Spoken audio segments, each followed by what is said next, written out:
Ceci, mon cher Nelson, est le cœur caché de la bionique internationale. C'est ici que l'organisme cybernétique, le parfait robot, est né. Du titane. Les cas de fracture doivent être plutôt rares. Les organes électroniques mis à part, tout le reste est à peu près indestructible.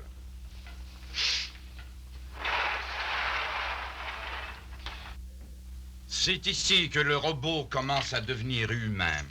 Cerveau, système nerveux, mémoire et sens lui sont donnés ici. Comment leur capacité mentale se compare-t-elle à celle de l'être humain? La cellule de mémoire peut emmagasiner et retransmettre tout le savoir qu'un homme acquiert dans une vie entière. Leurs sens répondent en général beaucoup plus vite que ceux de l'homme. Et ils sont d'une intelligence remarquable. Plus solides en tout point que l'homme. Ils ne sont pas les égaux de l'homme, amiral. Ils lui sont supérieurs. Vous voulez dire mécaniquement supérieur? Eh bien, aucun d'eux n'a encore écrit de sonnet, si c'est ce que vous voulez dire.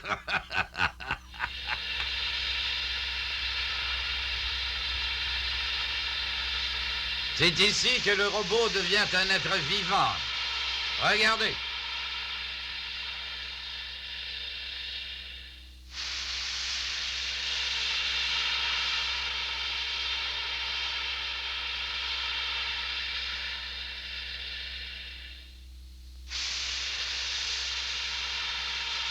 Du dermoplasme. Un tissu organique vivant, nourri et régénéré par les composantes cybernétiques à l'intérieur de l'organisme. Ce robot est un ouvrier. Il aura son emploi ici. Peut-être qu'il fabriquera d'autres robots. Il n'a pas d'identité. Il n'en a pas besoin. Tout ça est très pratique. Mais je dois vous avouer qu'ils me font un peu peur. Je suis d'accord. C'est la raison qui m'a amené à fabriquer un certain nombre de robots à visage humain.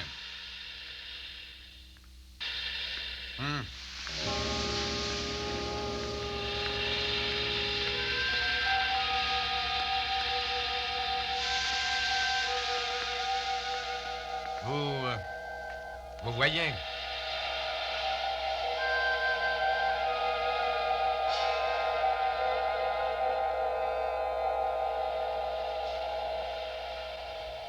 Mâle et femelle, le Créateur les fit.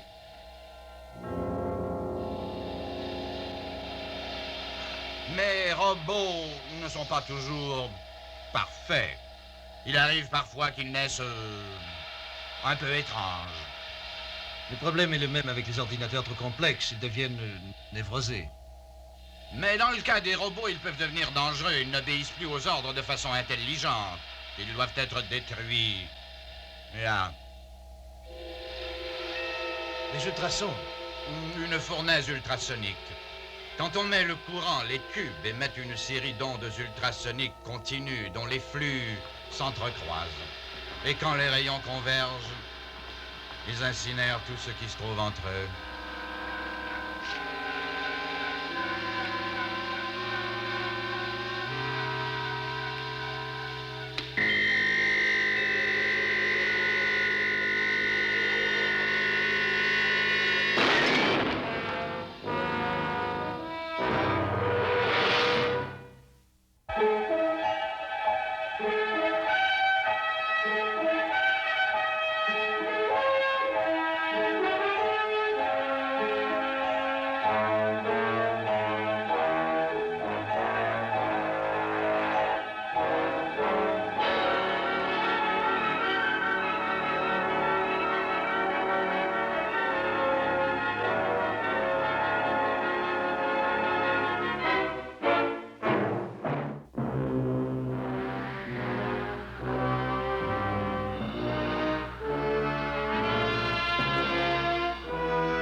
Efficace.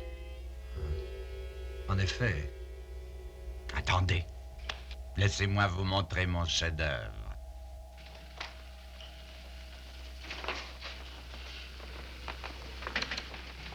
Un ordinateur qui fait à peine 2 mètres de longueur et 1,60 m de hauteur, qu'on a baptisé la 8e merveille du monde. J'ai lu tout ce qui a été publié sur votre banque de mémoire. C'est un exploit sans précédent. Merci, amiral. Ah, Gundi, mettez-le en marche, je vous prie.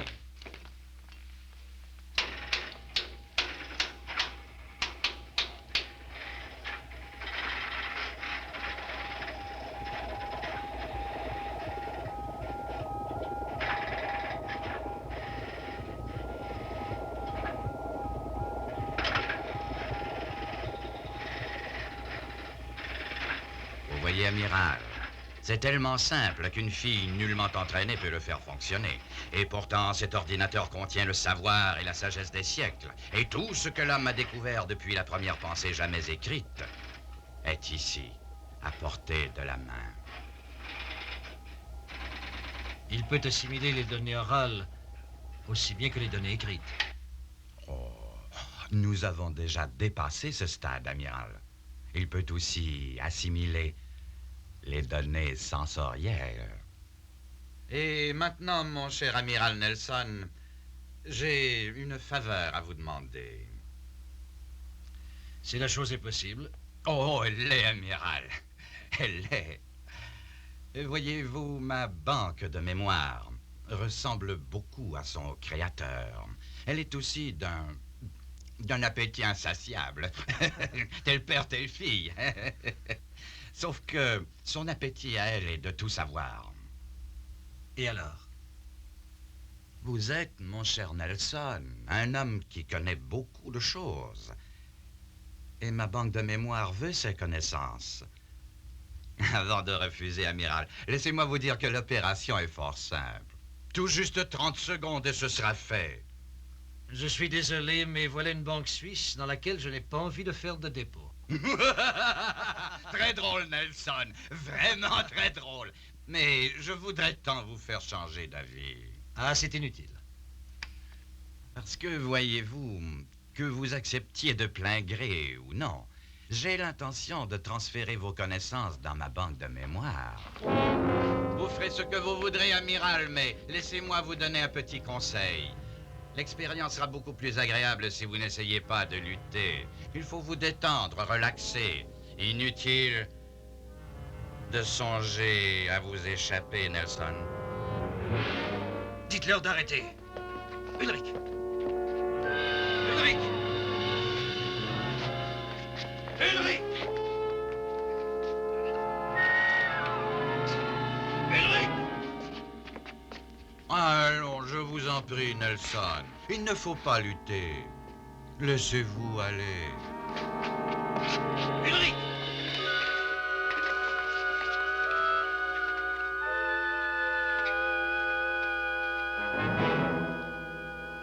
Gundi.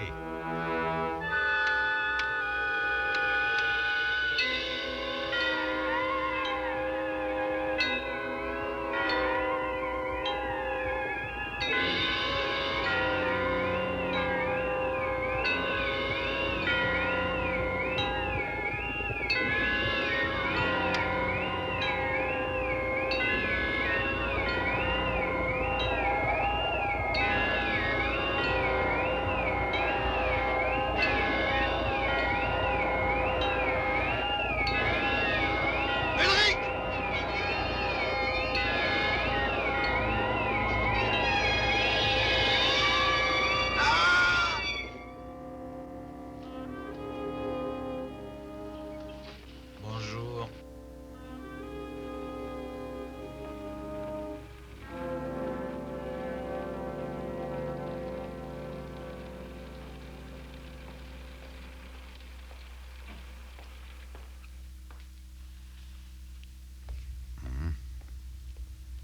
Excellent. Parfait. Bien. Ah, bonjour. Bonjour.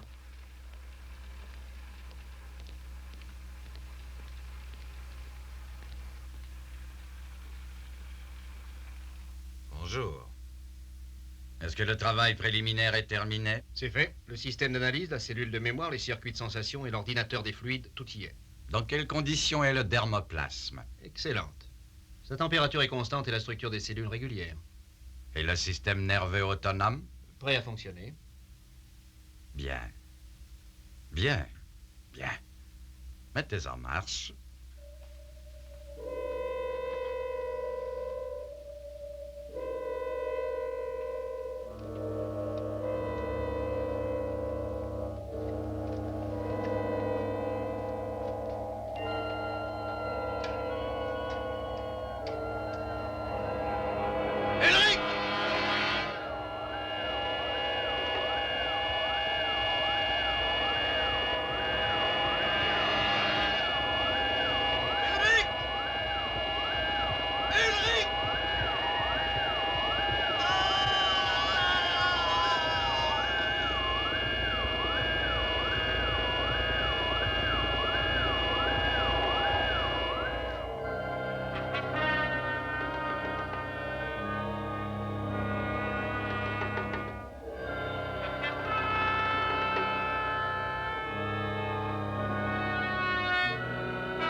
Ah, bonjour, Amiral Nelson.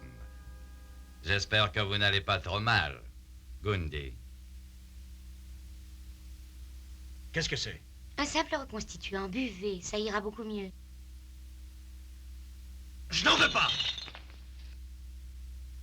Comme vous voudrez.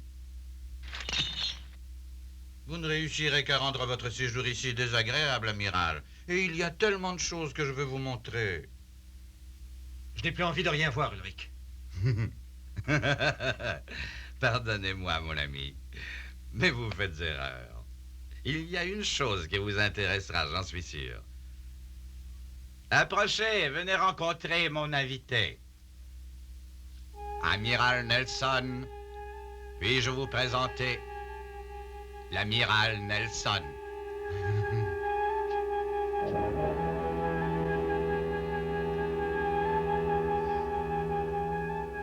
Excellent. Si l'un de vous n'avait pas de menottes, je serais incapable de vous différencier. Il est parfait, Nelson, c'est vous. Sans toutefois vos faiblesses humaines. Vous allez vous rendre au sous-marin Neptune immédiatement. Entendu.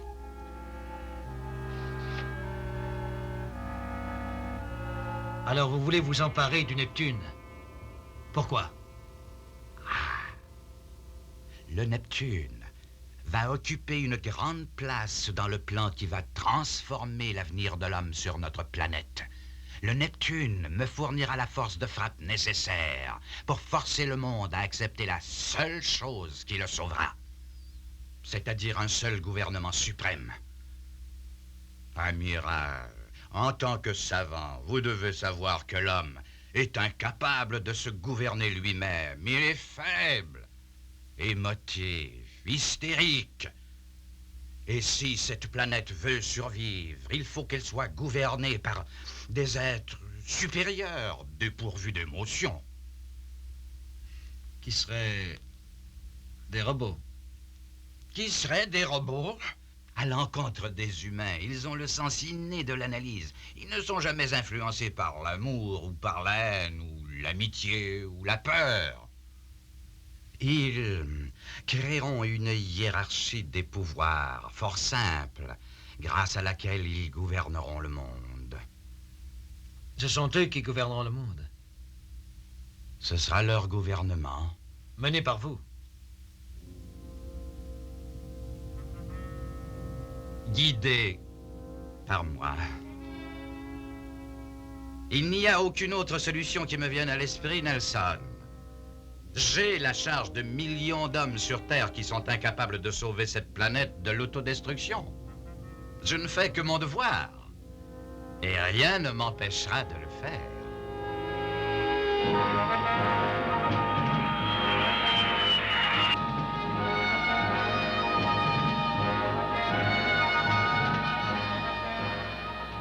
Le sous-marin volant appelle l'Institut Nelson.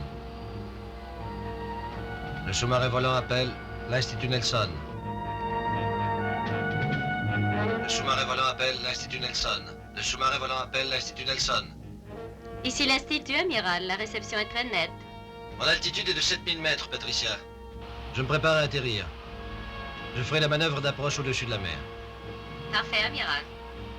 Atterrissez sur la piste sud. Aucun trafic dans ce secteur. Le capitaine Crane vous attend à bord du Neptune.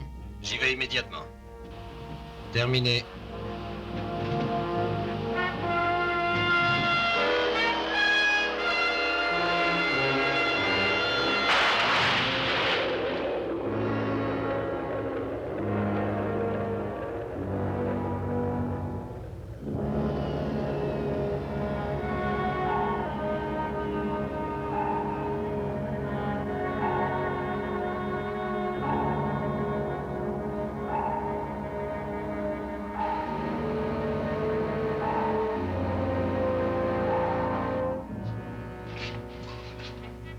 Est-ce que nous pouvons appareiller demain matin?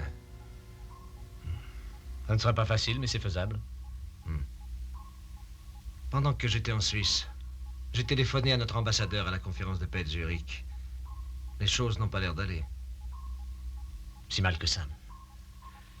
À l'en croire, ce n'est plus qu'une question d'heure avant que le feu soit aux poudres. C'est étrange. Tous les communiqués que nous avons reçus disent que la conférence est un succès. Et ce sera comme ça jusqu'à la fin. Personne ne veut faire le premier pas. Mais tout le monde se prépare. Le Neptune sera prêt à partir avec la marée. Dites-moi, amiral, parlant de la Suisse, où en sont les recherches en bionique? Vous ne le croiriez pas. Vous savez, Ulrich est probablement le plus grand génie dans le monde de nos jours et un homme passionnant en plus. Dites-moi, est-ce qu'il est aussi gras qu'on le dit? Non, beaucoup plus. Non, il faut que je vous laisse, j'ai beaucoup de choses à faire. En tête, avant que j'oublie, il y a une caisse dans le sous-marin volant. Faites-la porter ici. Oui, je vais dire à Sharkey de s'en occuper. Et c'est un nouvel ordinateur. Dites-lui d'y faire très attention. Vous allez voir, c'est une merveille. À peine plus gros que mon bureau. Et il accomplit au-delà de 7000 sortes d'opérations mathématiques. C'est fantastique. Votre nouveau jouet vous sera livré. Je l'attends.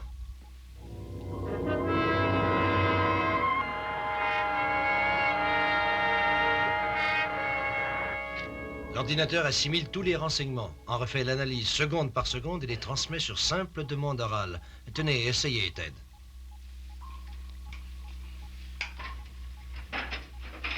Ça va? Notre direction et notre vitesse.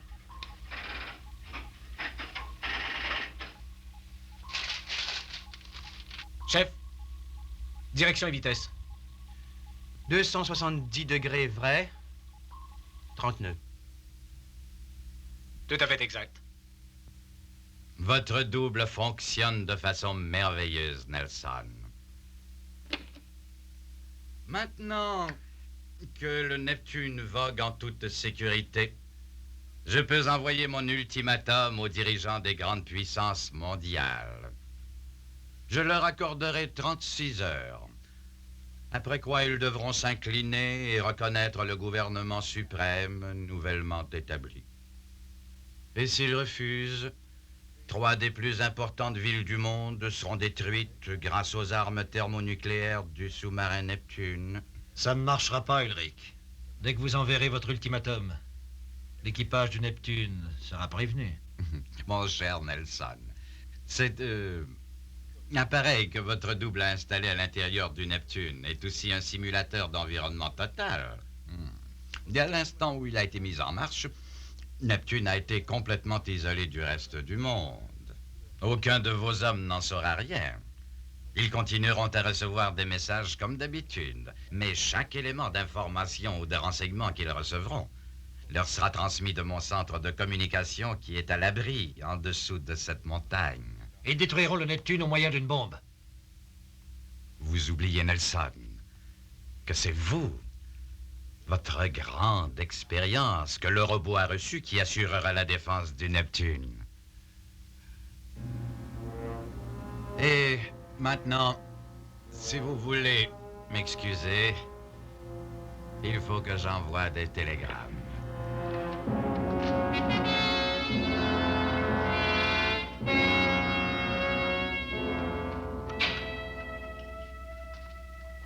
Gundy, il ne faut pas que ça se produise. Vous allez m'aider. Ah, je regrette, j'ignore comment. Je voudrais manger quelque chose.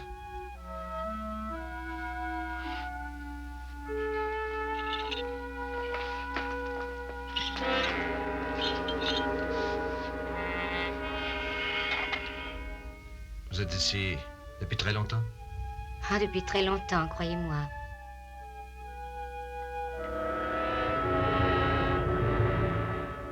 Vous parlez si peu qu'il est difficile de savoir à quoi vous songez. Oh, je songe au docteur Ulrich. Parfois aussi à vous. Vous êtes jolie, Gundy. Et vous êtes gentille. Merci. Ce n'est rien, amiral. Il faut que je m'en aille.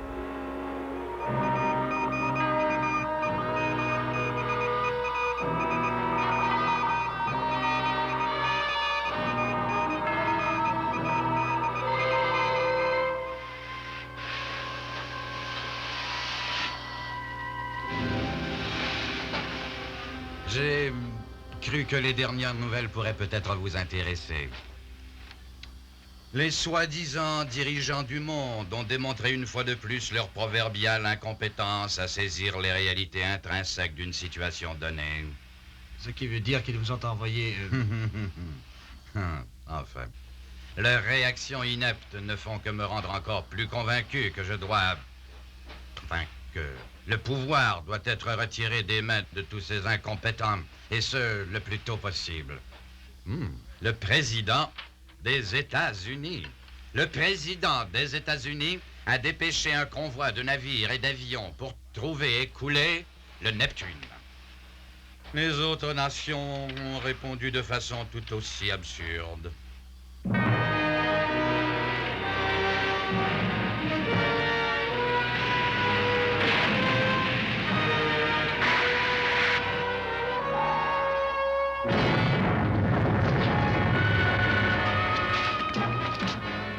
Sparks!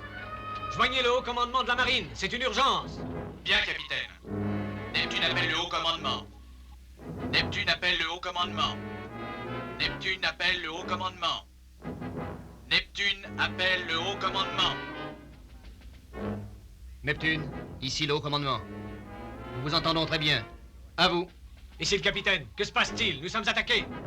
La conférence de paix à Zurich a été dissoute il y a 18 heures. Une attaque dirigée contre le continent américain semble imminente. Rendez-vous à votre base de lancement. Tenez-vous prêt à prendre des mesures de représailles. C'est tout, Neptune. Terminé.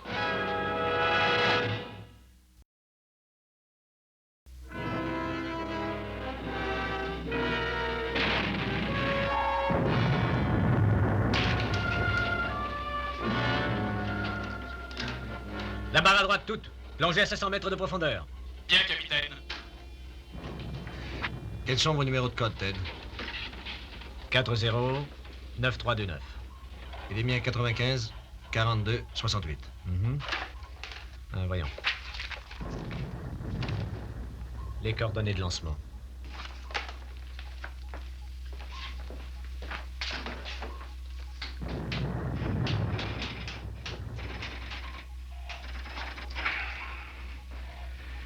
Coordonnées 2 9 2 3 8 0 5.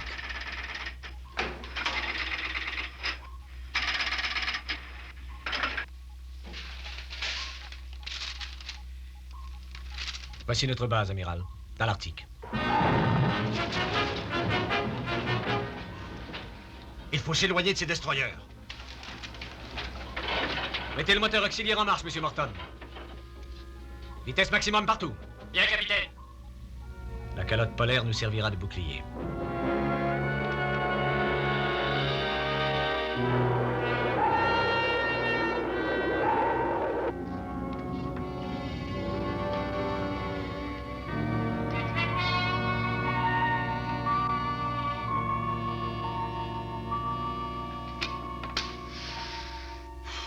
Le capitaine Crane a tout à fait raison, amiral. Une flotte entière n'arriverait pas à retrouver le Neptune à travers ses banquises. Rien n'empêchera le lancement d'avoir lieu. Croyez-vous que ce soit vraiment aussi simple, Ulrich? Je vous assure qu'il ne suffit pas d'appuyer sur un bouton. Oh. Oh. Eh bien, nous verrons, amiral. Nous verrons. Non. Si vous voulez bien m'excuser, amiral, je dois vous quitter pendant quelques instants. Bundy? Non, laissez tout ça à notre invité, il doit mourir de faim. Amiral, je vous recommande le pâté de Strasbourg truffé, il est exquis.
Ne faites pas ça, Nelson!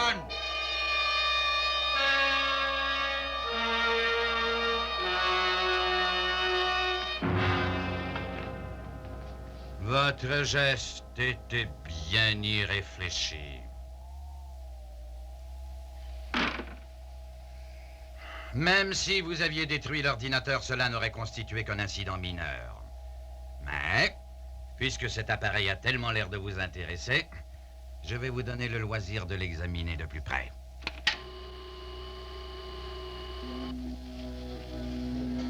Vous serez en sécurité aussi longtemps que vous demeurerez dans la zone délimitée par les ondes supersoniques. Et si par hasard vous essayez de passer au travers,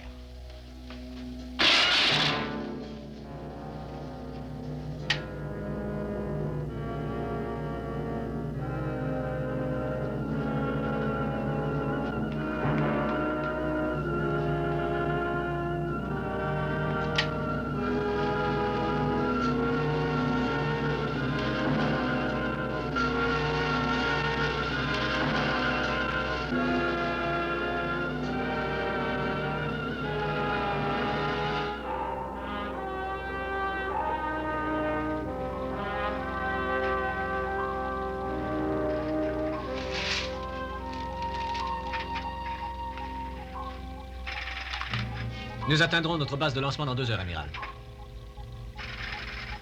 Parfait. Chef, qu'est-il arrivé au destroyer?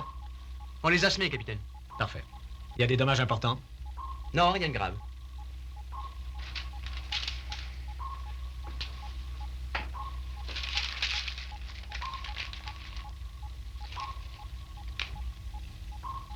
Le fait de ne pas savoir ce qui se passe au pays m'inquiète beaucoup.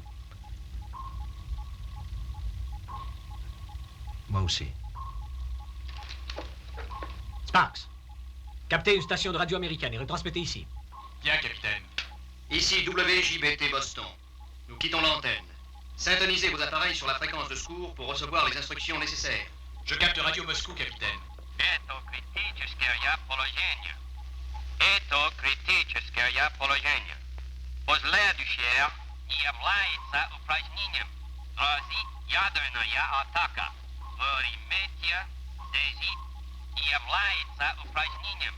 Kowalski, qu'est-ce qu'il dit?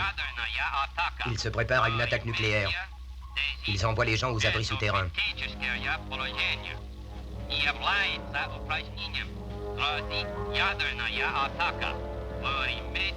Écoutez tous, ici le capitaine. Arrêt à l'attaque.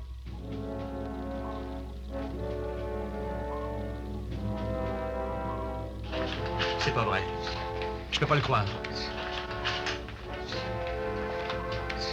C'est pas possible. Amiral, je vais appeler Pat au vidéophone. Pat? Qui est-ce?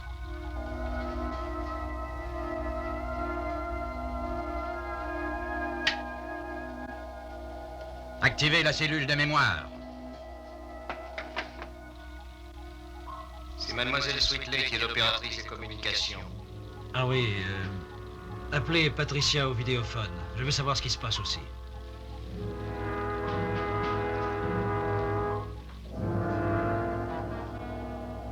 Eh bien, ce que vous venez de voir, amiral, est dû au fait que vous avez toujours appelé votre opératrice de radio ou Patricia ou Mademoiselle Sweetley, sans utiliser le surnom de Pat.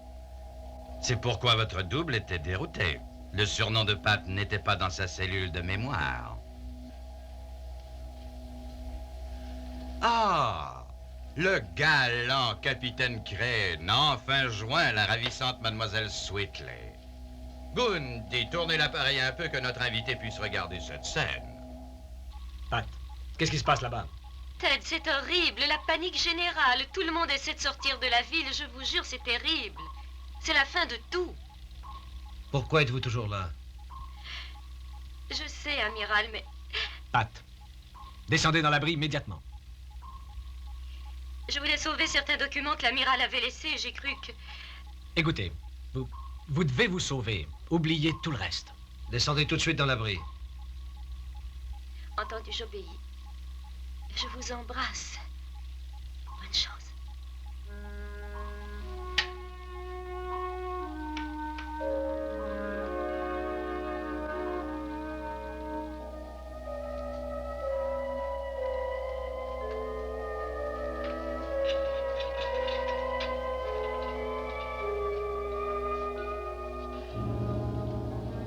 Il ne fait aucun doute, amiral, qu'une fois rendus à leur base de lancement, vos hommes seront persuadés qu'ils sont en guerre.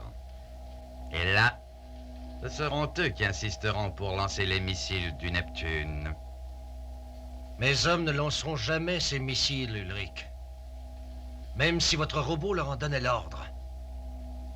Ils ne le feront pas.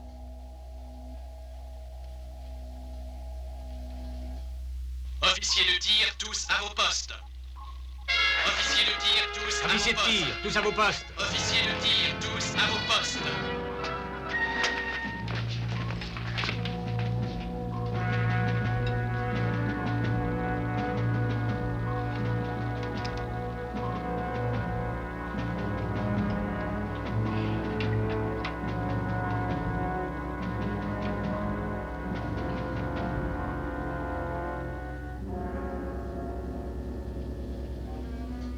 Au cas où vous seriez en train de chercher comment j'ai bien pu régler les panneaux de tir, amiral, vous serez peut-être intéressé de savoir qu'il y a à peine 2 mois, le dessinateur du panneau de tir a fait un don à ma banque de mémoire.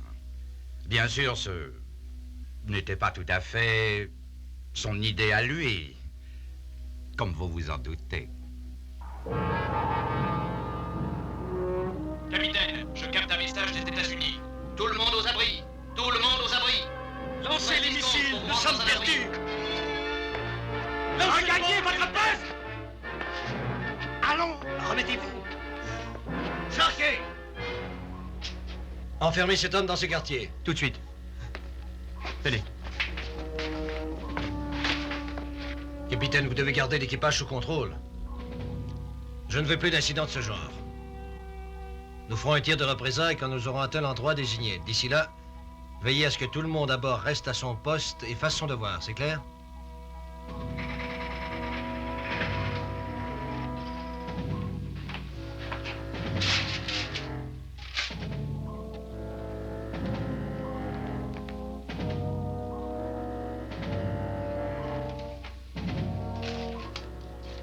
Nous sommes à 15 minutes de notre base de lancement. Parfait, je vais vérifier les mécanismes de guidage des missiles. Sparks, avez-vous capté d'autres messages radio? J'en ai un à l'instant même, capitaine. Qui vous parle de la capitale provisoire, à quelques milles de Washington. Notre pays a subi une attaque violente et non provoquée. Je demande à toutes les unités de combat qui entendront ma voix de frapper le cœur de la nation ennemie avec toute la force de frappe dont elle dispose.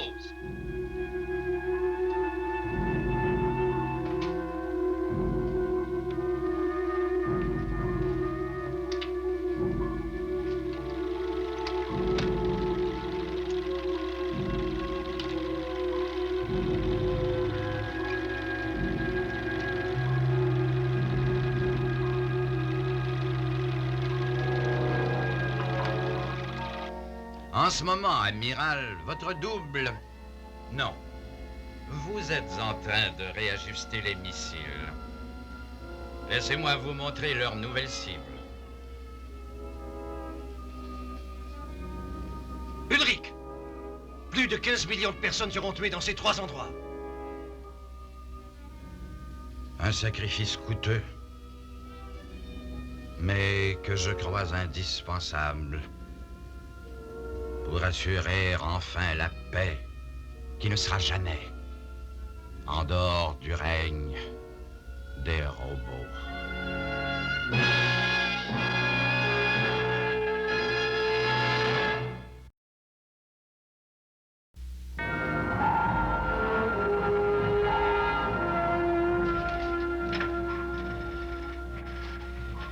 Chef, stoppez tout. Coupez les moteurs.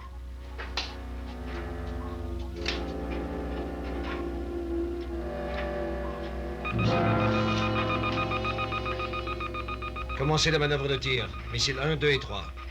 Et le numéro 4? C'est pour plus tard. Pourquoi? Nous devons tout lancer. Le numéro 4 est un engin au cobalt qui libère 10 mégatonnes. Je le garde en réserve.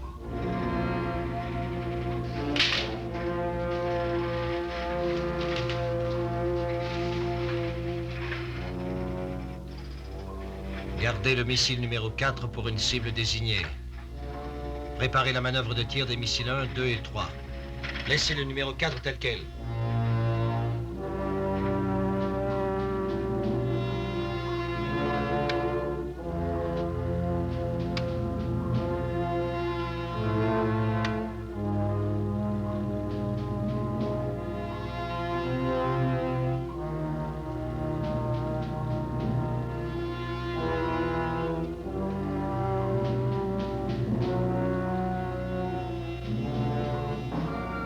Voyez, amiral. Voilà qui est fait. Dans 10 minutes, ces missiles seront lâchés sur Peiping, Washington et Moscou. Si les dirigeants du monde ne se sont pas rendus dans l'heure qui suivra, le missile numéro 4 sera lancé. Et sur un objectif tel que les vents dominants feront pleuvoir des retombées de 600 Röntgen sur toutes les villes de l'hémisphère nord. Vous savez ce que cela veut dire? La moitié de la population du globe mourra. Non, plus que ça. Vous dites que vous voulez sauver le monde, mais vous allez le détruire! Non! Il y aura plusieurs survivants. Des millions d'êtres humains. Et ceux-là recevront le robot comme le sauveur qui les mènera hors du chaos, dans une ère de paix et d'abondance. Vous êtes fou, Ulrich! Il vous reste 6 minutes encore. Prévenez le capitaine Crane, dites-lui de ne pas tirer. Vous oubliez, amiral, que la radio du Neptune ne fonctionne plus. Dites à votre robot de le faire! Je ne peux pas faire ça non plus. C'est un organisme indépendant, un être logique et libre. Il y a des changements mineurs que j'arriverai peut-être à faire dans la mécanique de ses composantes. Aucun dans son esprit. Il y a sûrement un moyen. Seulement si je décidais de le tuer. Tuez-le, c'est simple. Mais Ce serait un meurtre. Tuer des millions d'êtres humains, c'est apporter la paix. Mais tuer un seul de vos robots, c'est un meurtre. Ah, ça n'a pas de sens, Ulrich. Et j'ai cru qu'un savant de votre calibre aurait pu entendre raison. Vous êtes aussi insignifiant que le commun des mortels. Illogique, sentimental. Il n'y aura aucune place pour vous dans le monde nouveau. Adieu, amiral. Gundi, venez, suivez-moi.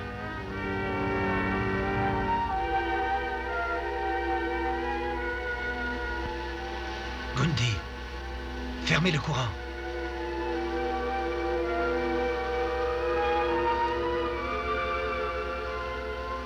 Gundi!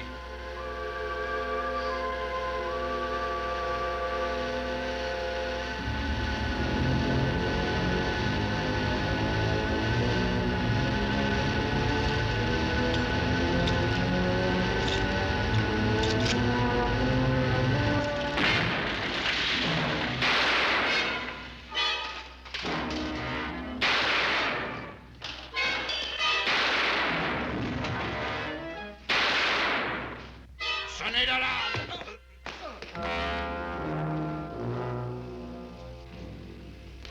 Gundi, comment joindre le Neptune? Il faut que je tue ce robot. Répondez! Gundi!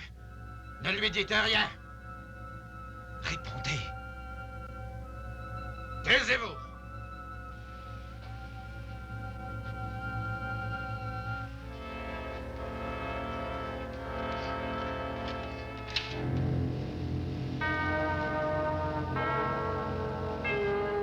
Non, ne faites pas ça, Nelson. Gundi, le signal d'alarme. Gundi!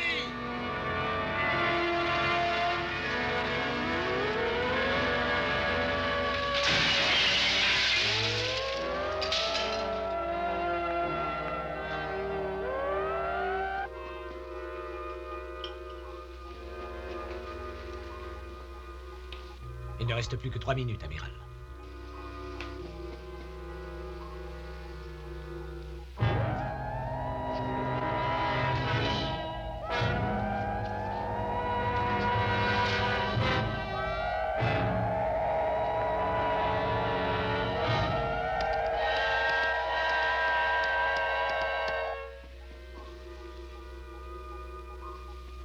Amiral. Oui, Ted. Dites-moi, après le lancement, qu'allons-nous faire? Nous recevrons des ordres. De qui? Notre pays détruit. Nous recevrons des ordres. Et nous commencerons à rebâtir le monde. Mais, votre main, qu'avez-vous?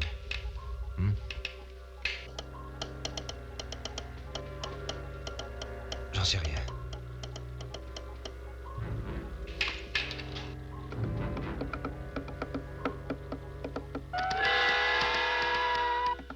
C'est du morse.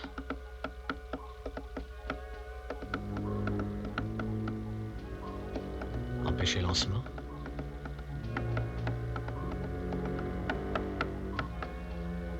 Tuer Nelson.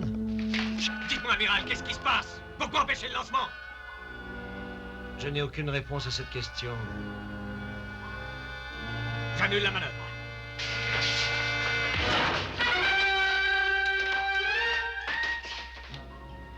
Les ordres sont de détruire Peiping, Moscou et Washington. Washington?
viendra beaucoup d'autres. Ils vous tueront. Tirez dans l'appareil. Et vous tuerez tous les robots.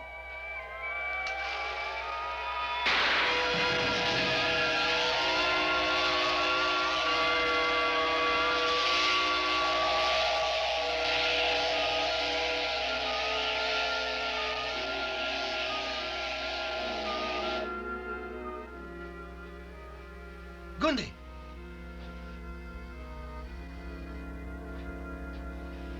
Gundy.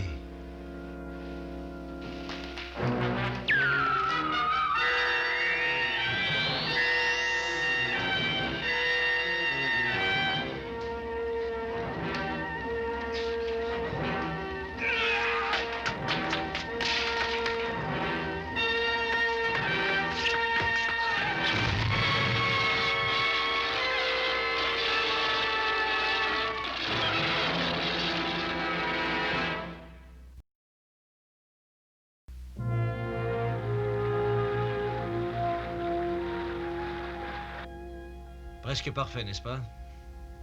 Ça a été la grande erreur d'Ulrich. Il avait créé des robots trop parfaits. Que voulez-vous dire? Ils n'étaient pas seulement parfaits physiquement, mais ils avaient tout le savoir et l'expérience de l'humanité à l'intérieur de leur mémoire, ce qui les rendait presque complètement humains. Est-ce qu'un robot peut être humain? Je dirais qu'un être humain ressent ce que les autres humains ressentent, réagit de la même façon. Gundy avait commencé à réagir de la sorte. Si elle avait donné l'alarme avant que je vous joigne, 15 millions de personnes auraient été tuées. Elle ne l'a pas fait. En y pensant bien, elle était plus humaine qu'Ulrich. Ulrich avait donné à ses robots toute la force de l'homme sans se rendre compte que c'est parfois la même chose que sa faiblesse. Ce qui expliquerait pourquoi ces robots ne mangeaient jamais. Ulrich trouvait sans doute qu'avoir faim est une faiblesse.